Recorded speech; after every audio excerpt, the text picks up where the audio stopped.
There was a time when honesty formed the bedrock of every marriage, when financial trust meant as much as emotional fidelity, and secrets about money were understood as betrayals just as serious as any other kind. But what happened to Linda Harrison on Steve Harvey's show would prove that sometimes the smallest deception reveals the deepest character flaws. When this 58-year-old grandmother discovered a credit card she never knew existed, it unraveled a web of lies that had been strangling her marriage for over a decade. Steve Harvey's response was so direct, so unflinching in its truth, that it left the audience stunned and Linda herself facing a choice she had avoided for far too long. What happened next showed America that financial infidelity destroys marriages just as surely as any affair, and that respect begins with honesty about money. If you value real conversations about marriage, money, and mutual respect, make sure you hit that like button and subscribe to this channel. What you're about to witness is a masterclass in how one woman found her voice after years of being silenced by financial deception. Linda Harrison was 58 years old, a retired elementary school teacher from Nashville, Tennessee. She had been married to Marcus Harrison for 33 years, and together they had raised 3 children who were now successful adults with families of their own. To everyone in their community, including their church congregation where Marcus served as a deacon, the Harrisons represented the ideal Christian marriage. They appeared stable, comfortable, and content in their retirement years. Linda's parents had been sharecroppers in rural Mississippi who had worked themselves to exhaustion to ensure their children received educations they never had. Her mother had kept every penny accounted for in a worn ledger book, teaching Linda that financial responsibility was a sacred duty. Her father had died young from a heart attack, leaving her mother with 6 children and medical debts that took 15 years to repay. Linda had learned early that money was not something to be taken lightly, that every dollar represented hours of hard work, and that hiding financial truth from your partner was a betrayal of the deepest kind. When Linda married Marcus at 25, she had been a young teacher with student loans and a modest salary. Marcus worked as a manager at a manufacturing plant, earning a decent middle-class income. They had agreed from the beginning to pool their resources, to make financial decisions together, to be transparent about every purchase and every debt. For the first decade of their marriage, this arrangement had worked reasonably well. They had struggled like most young families, but they had struggled together, making joint decisions about everything from grocery budgets to car purchases. But somewhere around their 15th year of marriage, things began to shift in ways Linda could not quite name. Marcus became defensive when she asked about their finances. He insisted on handling all the bills himself, claiming he wanted to spare her the stress. He became irritable when she suggested they review their budget together or plan for their children's college expenses as a team. Linda had pushed back initially, but Marcus had a way of making her feel like she was being controlling, like she did not trust him, like she was questioning his ability to provide for their family. Gradually, almost imperceptibly, Linda had been shut out of her own financial life. She had access to their joint checking account, which Marcus kept funded with enough money for groceries and household expenses. She received statements for her teacher's pension, but the larger financial picture of their marriage had become a mystery to her. When she asked about their retirement savings, Marcus assured her everything was fine. When she wondered about their mortgage balance, he told her not to worry. When she suggested they meet with a financial planner together, he dismissed the idea as unnecessary. For 18 years, Linda had accepted this arrangement. She had told herself that Marcus was protecting her from stress, that he was shouldering the burden of financial management so she could focus on teaching and raising their children. She had convinced herself that questioning him too insistently would damage their marriage, that her mother's obsessive attention to every penny had been born of necessity and poverty, not a model for a modern marriage with a good income. But 3 months before her appearance on Steve Harvey's show, Linda's carefully constructed peace had shattered. She had been cleaning out Marcus's desk drawers looking for tax documents when she found a credit card statement for an account she had never seen before. The balance was $63,000. The monthly minimum payment was over $1,200, and the charges dated back more than 10 years. Linda's hands had trembled as she read through the statement. Designer watches, golf club memberships, restaurant charges at places they had never eaten together, payments to online gambling sites, cash advances, interest charges that had compounded month after month, year after year, and underneath this statement were others. 3 more credit cards, all in Marcus's name alone, all carrying massive balances, all completely hidden from her. The total debt was $147,000, nearly $150,000 in secret credit card debt that Linda had known nothing about. Debt that had been accumulating while she carefully clipped coupons and bought store-brand groceries to help their budget. Debt that had been growing while she put off buying new clothes for herself because money was tight. Debt that had mounted while Marcus assured her their finances were stable and their retirement was secure. Linda had sat at that desk for 2 hours, reading through statements, her mind struggling to process what she was seeing. The purchases told a story of a man living a double financial life. Expensive dinners that he claimed were work meetings, but were clearly personal indulgences. Purchases from jewelry stores when Linda herself had not received a piece of jewelry in over a decade. Charges from hotels in cities where Marcus had supposedly been visiting family or attending conferences, but the amounts and frequency suggested something else entirely. When Marcus came home that evening, Linda confronted him with the statements spread across their kitchen table. His reaction had been immediate and ugly. He had exploded in anger, accusing her of snooping through his private papers. He claimed the cards were for business expenses that he would be reimbursed for, a lie that made no sense given his retirement 3 years earlier. When Linda pressed him on the gambling charges, he minimized them as occasional entertainment. When she pointed out that the interest alone was costing them over $1,500 monthly, he told her she was overreacting. But what devastated Linda most was not the debt itself. It was the realization that Marcus had been lying to her for over a decade. Every time she had asked about their finances, and he had assured her everything was fine, he had been lying. Every time she had suggested they save more for retirement, and he had said they were on track, he had been lying. Every time she had felt guilty for spending money on herself, and he had encouraged her frugality, he had been secretly spending thousands on himself while hiding the consequences. The confrontation had ended with Marcus storming out of the house. He had returned late that night, apologetic and tearful, promising to explain everything. But his explanation had been a series of excuses and justifications that blamed everyone except himself. He claimed the debt had started small and spiraled out of control. He said he had been too embarrassed to tell her. He insisted he had been trying to pay it down, which the statements clearly showed was false. He promised he would get help, that they would work through this together, that it would never happen again. Linda had wanted to believe him. After 33 years of marriage, after building a life together, after raising children and becoming grandparents together, she desperately wanted to believe that this could be fixed. But in the weeks that followed, as she dug deeper into their financial reality, the full scope of Marcus's deception became clear. Their retirement savings were nearly depleted. Marcus had been withdrawing money for years to make minimum payments on the secret credit cards. The home equity line of credit they had taken out to help their daughter with her wedding had been maxed out, but not for the wedding. Marcus had used it to pay down one credit card by transferring the balance to another form of debt. Their mortgage, which should have been nearly paid off, had been refinanced twice without Linda's knowledge, with Marcus forging her signature on the documents. Linda felt as though the ground beneath her feet had dissolved. Everything she thought she knew about her marriage, about her financial security, about her future had been built on lies. At 58 years old, instead of enjoying retirement and spending time with her grandchildren, she was facing financial ruin and the possibility that she might need to return to work just to survive. The weeks following Linda's discovery were the darkest of her life. She could not eat. She could not sleep. She would wake at 3 in the morning, her mind racing through calculations, trying to figure out how they would ever recover from this level of debt.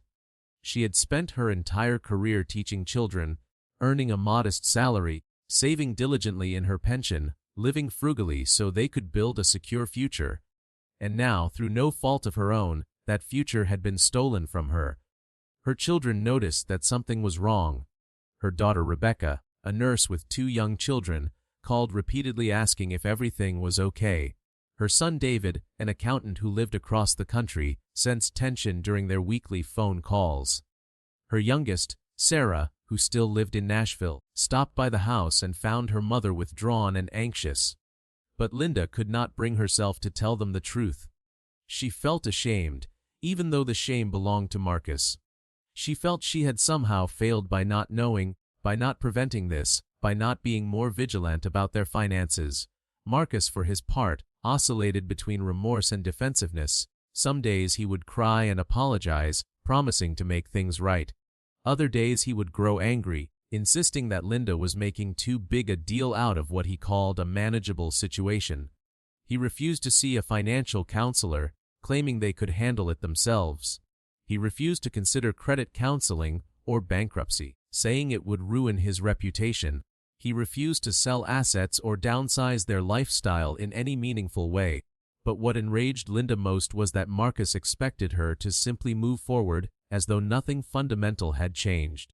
He wanted her to continue playing the role of the supportive wife, to maintain appearances at church and in their community, to pretend that their marriage was still the model of stability it had always appeared to be. He could not or would not understand that he had not just hidden debt from her. He had stolen her agency, her security, and her ability to make informed decisions about her own life. Linda's best friend Patricia, the same woman who had been her maid of honor 33 years earlier, finally broke through Linda's silence.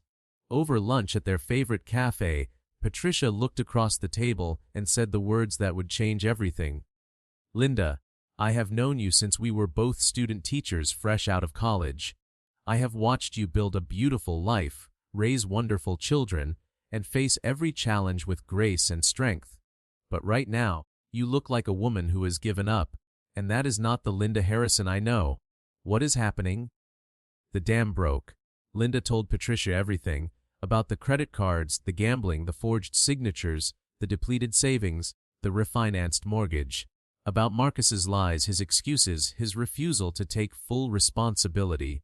About her own confusion about whether she was overreacting, whether she should just accept this and try to move forward, whether ending a 33-year marriage over money made her shallow or materialistic.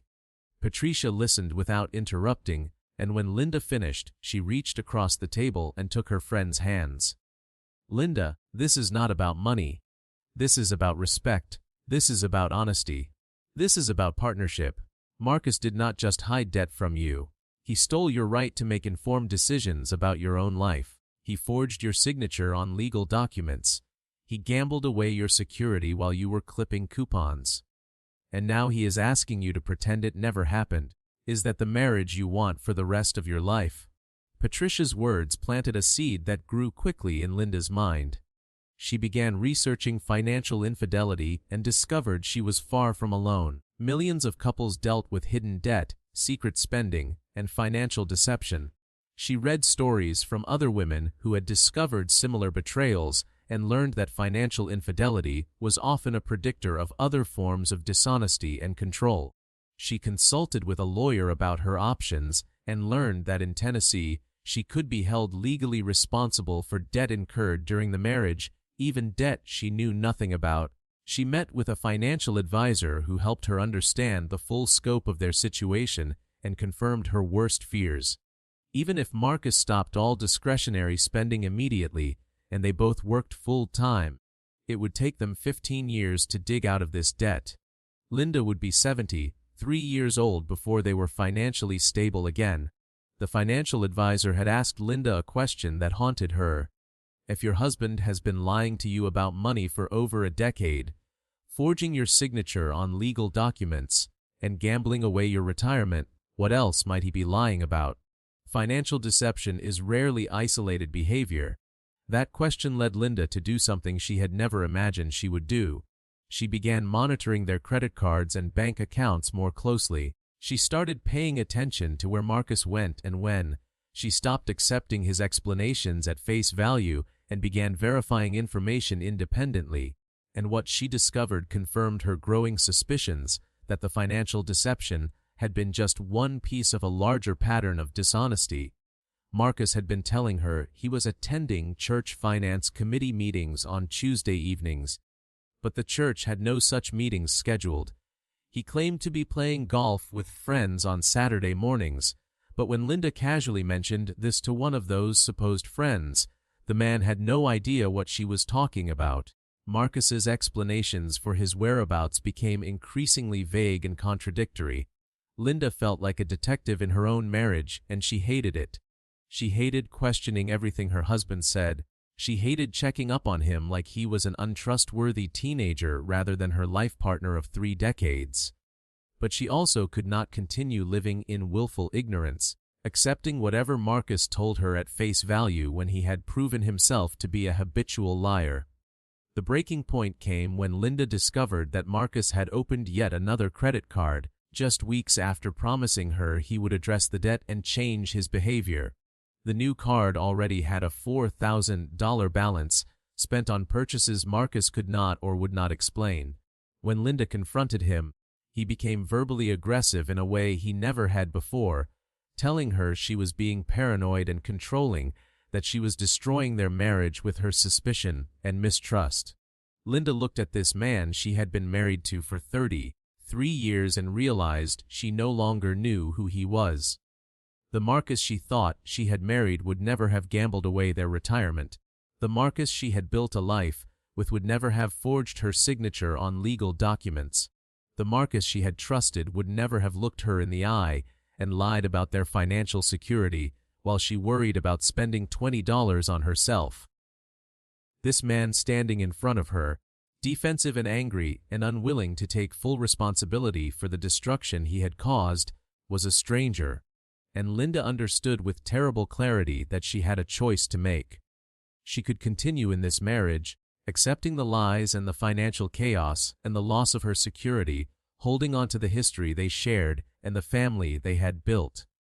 Or she could choose herself, her dignity, and her right to financial security and honest partnership. Her daughter Sarah, sensing her mother's crisis, suggested they take a trip together. Sarah had secured tickets to a taping of Steve Harvey's show in Atlanta, just a few hours' drive from Nashville.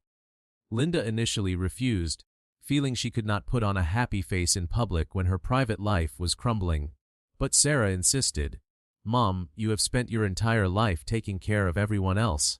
Dad, me and Rebecca and David, your students, everyone. Let someone else take care of you for one day. Let's just get away and remember who you are outside of this mess."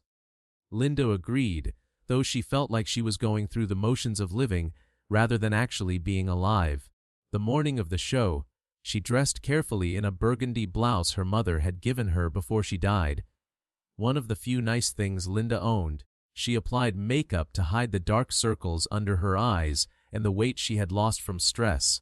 She smiled for Sarah's sake, pretending to be excited about the show when really she felt hollowed out and exhausted. The Steve Harvey Show studio was exactly what Linda expected from television. Bright lights, enthusiastic audience members, producers moving quickly to coordinate segments. Steve Harvey's energy filled the space even during commercial breaks, his humor and warmth making everyone feel welcome and engaged. Linda sat next to Sarah, trying to focus on the show, trying to laugh at the jokes, trying to forget for just a few hours about the disaster waiting for her back in Nashville. Then Steve announced a special segment about marriage, trust, and financial honesty. "Today we're going to talk about something that destroys marriages just as surely as infidelity," he said, his voice taking on a more serious tone. "We're going to talk about financial deception, about partners who hide debt and spending, about the wives and husbands who discover that the person they trusted most has been lying to them for years." Linda felt her daughter squeeze her hand as the words hit her like physical blows. Steve continued, "I know there are people in this audience right now who are dealing with this, who just discovered that their financial future has been gambled away, spent away, or hidden away by the person who promised to be their partner in all things. and I want to talk to one of those people right now." A production assistant appeared at Linda's row. "Would you be willing to talk to Steve?" the young woman asked gently. Linda looked at Sarah, who nodded encouragingly even as tears filled her eyes. And before Linda could talk herself out of it, before she could retreat back into the silence and shame she had been living in, she stood up and made her way to the stage. Steve Harvey met her with genuine warmth, taking her hand and guiding her to the center of the stage. "What's your name, sweetheart?" he asked. "Linda," she managed to say. "Linda Harrison." "Linda, tell me what's going on," Steve said, and something in his voice, some combination of authority and compassion, made it safe for Linda to tell the truth. And so she did. Standing on that stage in front of hundreds of strangers and cameras broadcasting to millions, Linda told her story. She talked about finding the credit card statements 3 months ago, about the $147,000 in secret debt, about the forged signatures and the depleted retirement savings, about 33 years of marriage built on what she now understood to be a foundation of lies, about her husband's refusal to take full responsibility or make meaningful changes. As she spoke, tears rolled down Linda's face, but her voice remained steady. This was the first time she had told the complete truth to anyone except Patricia and Sarah, and something about speaking it aloud, about naming the betrayal in all its specifics, made it real in a way it had not been before. When she finished, the studio was silent. Steve Harvey looked at Linda with an expression that combined sympathy with something harder, something that would prove to be exactly what Linda needed. "Linda," Steve began, his voice gentle but firm, "I'm going to tell you something, and I need you to hear every word I'm about to say. What your husband did to you is not just about money.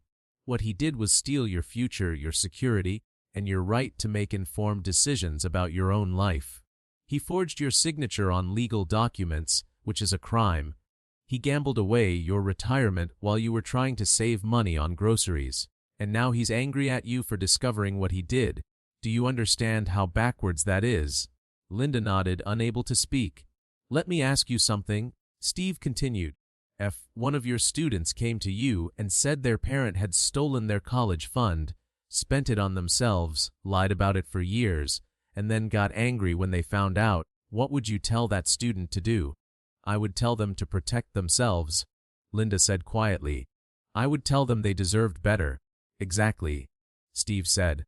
"But when it comes to yourself, you're questioning whether you have the right to be angry. You're wondering if you're overreacting. You're feeling guilty about potentially ending your marriage over this. Linda, do you know what that tells me? It tells me your husband has been controlling you for so long that you no longer trust your own judgment." The words hit Linda like a revelation. Steve was right. She had been second, guessing herself, wondering if she was being too harsh, questioning whether 33 years of marriage was worth throwing away over money. But Steve was naming the truth she had been unable to see clearly on her own. "Here's what I want you to understand," Steve said, his voice growing more intense. "Your husband did not make a mistake. He did not have a momentary lapse in judgment. For over 10 years, he made hundreds of individual decisions to deceive you. Every time he used one of those credit cards, he chose to lie to you. Every time you asked about your finances and he told you everything was fine, he chose to lie to you. Every time he forged your signature, he chose to commit fraud against you. This was not an accident. This was a pattern of deliberate deception." Steve turned to face the audience, his hand still on Linda's shoulder. "Ladies and gentlemen, I need you to understand something. Financial infidelity is just as destructive as any other kind of infidelity. When your partner hides major financial decisions from you, when they accumulate secret debt that you'll both be responsible for, when they gamble away your security while you're trying to build a future together, that is a betrayal of the deepest kind. Because it's not just about the money. It's about the trust, the partnership, the basic respect that should exist in a marriage." He turned back to Linda. "You know what makes me angriest about your story? Your husband got caught. He didn't come to you and confess. He didn't wake up one morning and decide to be honest. You had to discover it by accident, and even after being caught, even after you confronted him with proof of his lies, He still hasn't taken full responsibility. He's still making excuses. He's still trying to minimize what he did. He's still refusing to make real changes. And worst of all, he's trying to make you feel like you're the problem for not just accepting this and moving on. Steve's voice softened slightly. Linda, I know you're thinking about your 33 years together. You're thinking about your children and your grandchildren. You're thinking about your church community and what people will say. You're thinking that maybe you can get through this if you just try hard enough. But I need you to hear me clearly. You cannot fix this by yourself. Your husband has to want to change, and nothing you've told me suggests he's willing to do the work that change requires. Steve paused, letting his words sink in. You asked me earlier if you were overreacting. Let me answer that question. No. You are not overreacting. If anything, you're underreacting. Your husband committed fraud. He stole from you. He gambled away your retirement. And he's been lying to your face for over a decade. If a stranger did this to you, you would call the police. But because it's your husband, you're questioning whether you have the right to be upset. The audience was completely silent, every person riveted by Steve's words. Here's what I think you should do, Steve said. I think you need to see a lawyer immediately and find out what your options are. I think you need to separate your finances completely so he cannot do any more damage. I think you need to tell your children the truth so they can support you and understand what's really happening. And I think you need to give yourself permission to consider whether this marriage is serving you or destroying you. Steve's voice grew even more serious. I'm not telling you to divorce your husband. That's your decision to make. But I am telling you that you cannot continue in this marriage the way it is. Something fundamental has to change. And that change cannot come from you alone. Your husband has to acknowledge what he did, take full responsibility without excuses, agree to complete financial transparency going forward, get professional help for his gambling problem, and show through actions, not words, that he's willing to rebuild trust. And Linda, based on what you've told me, I don't think he's ready to do any of that. Steve looked directly into Linda's eyes. You are 58 years old. If you're lucky, you might have another 20 or 30 good years ahead of you. Do you want to spend those years living in financial chaos with a man who has proven he cannot be trusted? Or do you want to spend them building a life of security, honesty, and peace? Because those are your choices. You cannot have both. You cannot have a life with Marcus as he is and have the security and honesty you deserve. One of those things has to go. Tears were streaming down Linda's face now, but they were different tears than she had been crying for months. These were tears of recognition, of clarity, of finally having someone speak the truth she had been unable to speak to herself. I want you to know something, Steve said gently. What you're feeling right now, this fear of being alone, this worry about starting over at 58, this concern about what people will think, it's all normal. But it's also all based on fear, not truth. The truth is that you are a strong woman who worked her entire career, raised successful children, and built a good life despite being married to a man who was actively undermining your security. Imagine what you could do without that weight dragging you down. Steve turned to the audience one final time. This is my message to everyone watching. If your partner is hiding financial information from you, that is a red flag. If they refuse to let you see bank statements or credit card bills, that is a red flag. If they get defensive when you ask reasonable questions about your shared finances, that is a red flag. And if you discover they've been lying to you about money, do not minimize it. Do not accept excuses. Do not let them convince you that you're overreacting, because financial deception is not a small thing. It's a fundamental betrayal of trust that should not be tolerated. He looked back at Linda. So here's my brutal but honest advice. Go home and tell your husband that the marriage as it existed is over. Tell him that if he wants any chance at rebuilding something new, he needs to get professional help for his gambling addiction, agree to complete financial transparency, make a plan to address the debt that does not put all the burden on you, and most importantly, prove through consistent action over time that he can be trusted. And if he refuses, or if he agrees but does not follow through, then you have your answer about whether this marriage can be saved. Steve's final words rang through the studio. You deserve a partner who respects you enough to be honest with you. You deserve financial security in your retirement years. You deserve peace instead of this constant anxiety. And you deserve better than a man who steals from you and then gets angry when you discover it. Remember that, Linda. You deserve better. The audience rose in a standing ovation. Linda stood on that stage, tears still streaming down her face, but something had shifted inside her.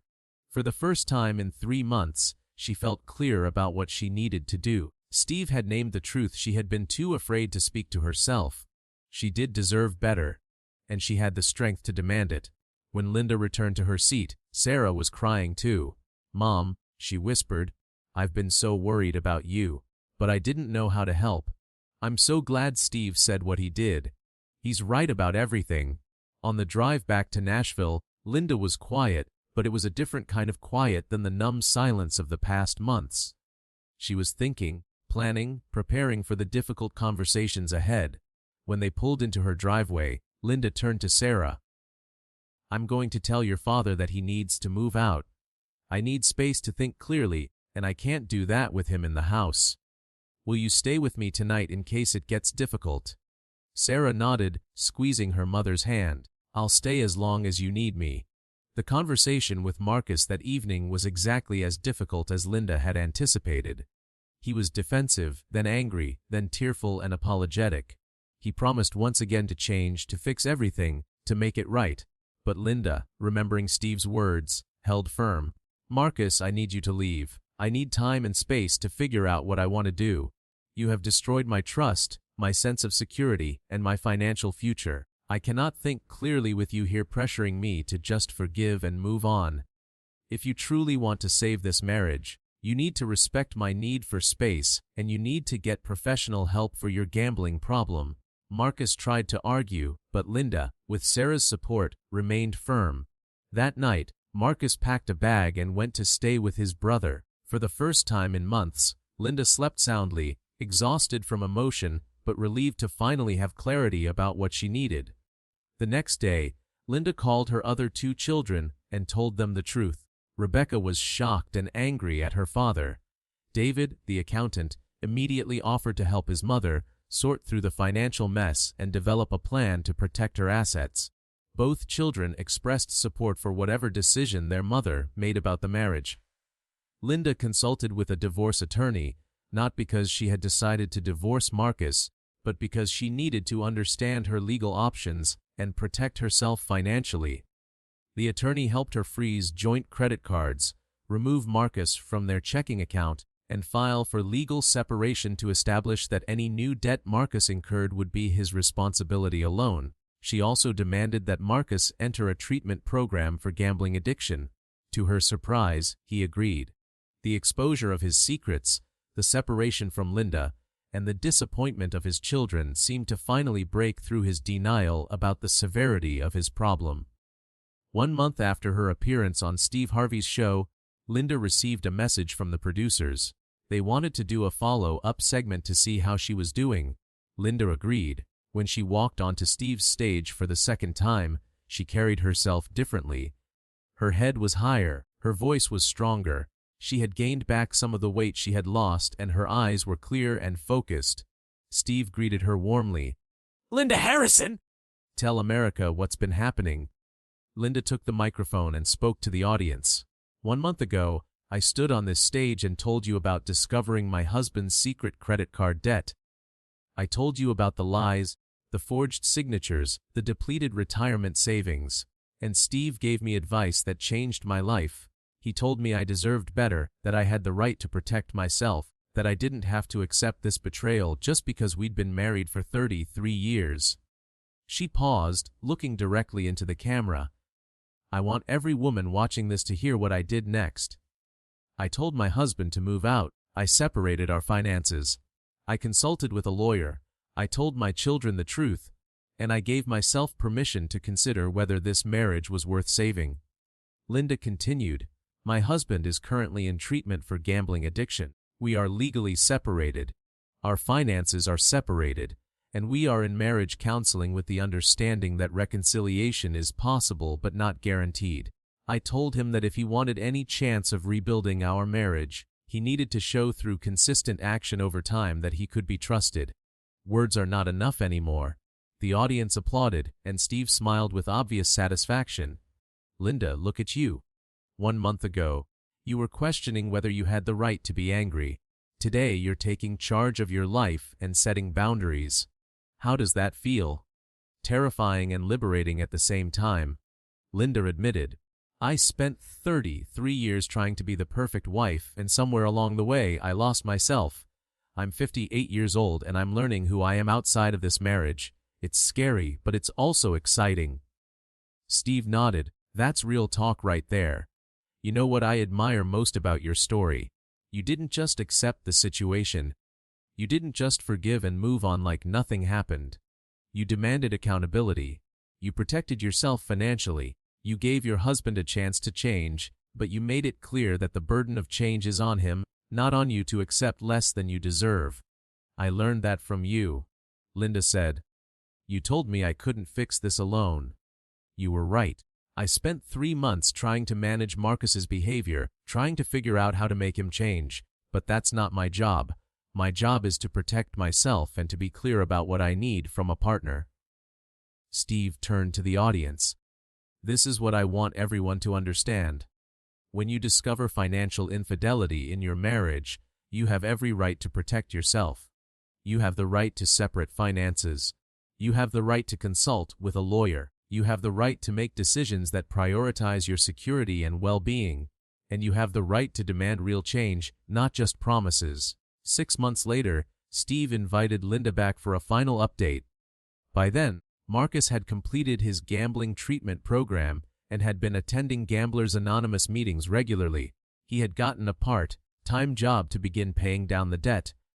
He had agreed to complete financial transparency, giving Linda access to all accounts and statements.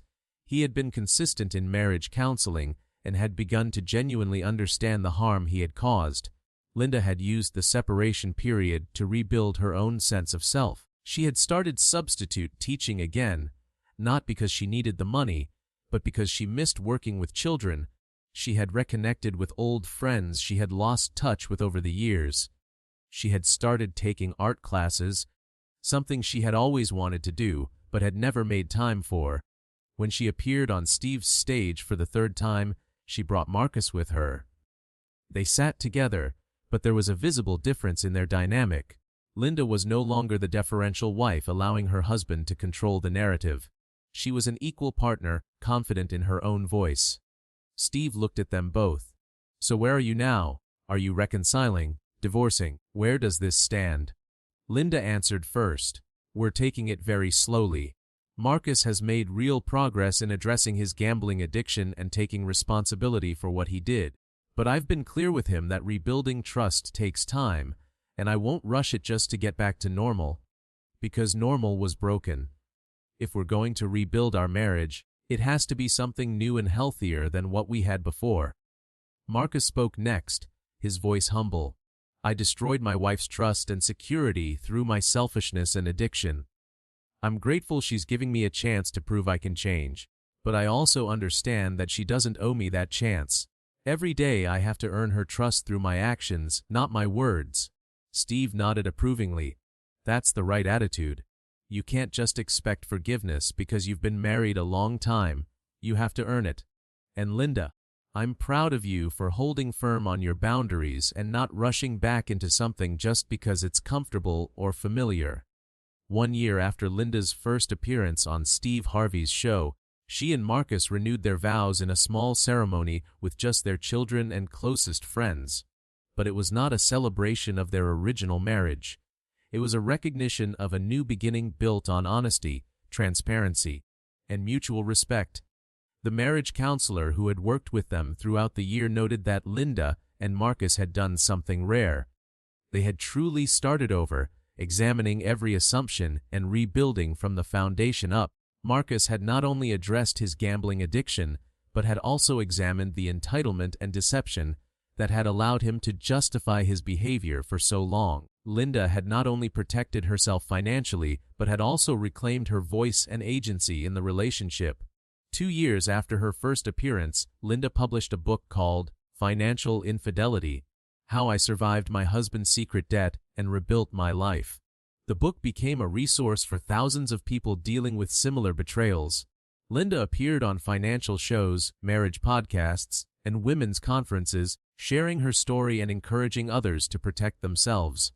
She started a support group for spouses dealing with financial infidelity, meeting monthly at a local church. The group grew to over 40 regular members, all people who had discovered hidden debt, secret accounts, or financial deception in their marriages.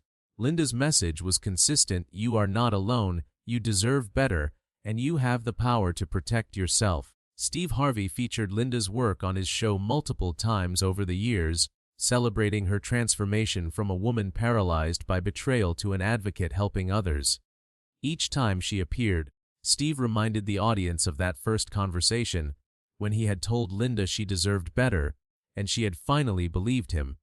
3 years after that initial appearance, Linda and Marcus had paid off $70,000 of the debt through Marcus's job, Linda's teaching income, and strict budgeting. They had sold their large house and downsized to a smaller home with no mortgage.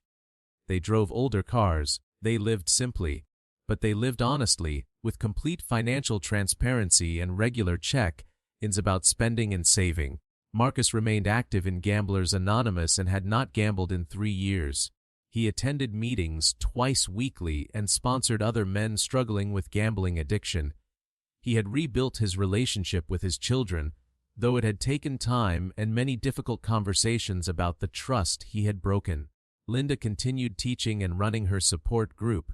She published a second book about rebuilding trust in marriage after betrayal. She became a sought-after speaker on topics of financial literacy, marriage communication, and self-advocacy for women. On the 5th anniversary of finding those credit card statements, Linda sat in her small but comfortable home, surrounded by her children and grandchildren. Marcus was there too, helping in the kitchen, engaged with the family in a way he had not been before his addiction treatment. Linda watched him interact with their grandson, teaching the boy about saving money and being responsible with finances, and she felt a complex mix of emotions. She was grateful for the second chance they had been given. She was proud of the work Marcus had done to change. She appreciated the new marriage they had built, one based on honesty and equality rather than deception and control. But she also carried the memory of those dark months, the betrayal, the fear, the uncertainty. She would never forget what she had learned about protecting herself and trusting her own judgment. That evening, after everyone had gone home, Marcus turned to Linda. "Do you ever regret giving me another chance?" he asked. Linda considered the question carefully. "I don't regret it, but I also don't forget what happened. The difference is that you've proven through 3 years of consistent action that you meant your promises to change. If you had just said the words but not done the work, we wouldn't be here right now." Marcus nodded. "I know, and I'm grateful every day that you held me accountable instead of just accepting my excuses." Their story became one of Steve Harvey's most frequently referenced segments. Marriage counselors used it in their practice. Financial advisors shared it with clients. Churches showed it in marriage enrichment programs. It sparked national conversations about financial infidelity, about the importance of financial transparency in marriage, and about the right to protect yourself even within a committed relationship. But for Linda, the most important impact was simpler. She had found her voice. She had learned to trust her own judgment. She had discovered that she was strong enough to survive her worst fears coming true. And she had proven to herself that demanding better, setting boundaries, and protecting herself were not signs of a failed marriage, but signs of self-respect. She thought often about that moment on Steve Harvey's stage, when he had looked her in the eye and told her she deserved better. Those words had been the permission she needed to stop minimizing the betrayal, stop accepting excuses, and start protecting herself. Steve had not told her what decision to make about her marriage. He had simply reminded her that she had the right to make a decision at all, that she was not required to stay in a situation that was destroying her. If Linda's story resonates with you, if you've discovered financial deception in your own relationship or know someone who has, Take a moment to hit that like button and subscribe to this channel. Share this story with someone who might need to hear it, because sometimes the most important message we can share is that we deserve honesty, respect, and financial security in our relationships, and we have the right to protect ourselves when those things are missing. Linda Harrison proved that it's never too late to demand better, never too late to start over, and never too late to reclaim your voice and your power.